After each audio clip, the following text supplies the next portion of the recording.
బీహార్ అవినీతి పరుల చేతుల్లోకి వెళ్లదని ప్రతిపక్షాలపై కేంద్ర మంత్రి గిరిరాజ్ కిషోర్ విమర్శలు చేశారు. బీహార్లో గెలిచామని ఇక ఇప్పుడు బెంగాల్ వంతొచ్చిందన్నారు. అక్కడ జరిగే ఎన్నికల్లో కూడా తమదే గెలుపు అని ధీమా వ్యక్తం చేశారు.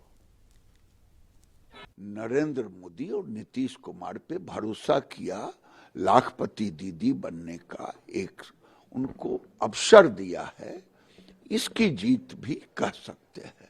लेकिन ये बिहार की जीत हमारी है। बंगाल वाली दीदी अगली बारी बंगाल की है, क्योंकि वहां भी रोहिंग्या बांग्लादेशी घुसपैठियों को निकालना है।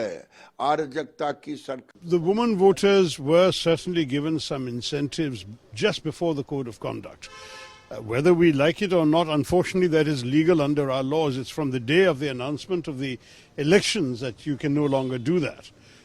I'm afraid this is not the first time that we have seen state governments doing such things, of giving benefits to certain segments of society. So this is not, unfortunately, unusual.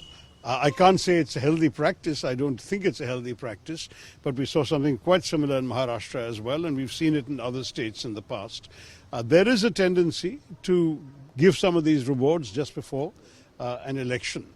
But anyway, let's analyze the results in detail.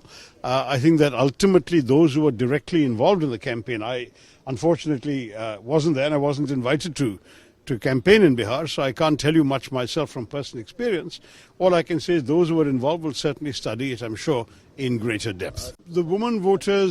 यही हुआ है। दिल्ली के अंदर 40,000 vote Kejriwal साहब की विधानसभा में चुनाव शुरू होने से पहले कट गए थे। दिल्ली के अंदर हमने मंत्रियों के घरों में जहां 3 वोट थे वहां 33 वोट पकड़ा, 25 वोट पकड़ा, 26 वोट, 15 वोट, 22 वोट, ऐसे ऐसे वोट बनवाए गए। जब अलग अलग राज्यों के लोग जाके दूसरे राज्यों में वोट दे रहे हैं तो क्या चुनाव हो रहा है? क्या चुनाव है ये? तो इसलिए ये तो पहले से ही घोषित परिणाम था।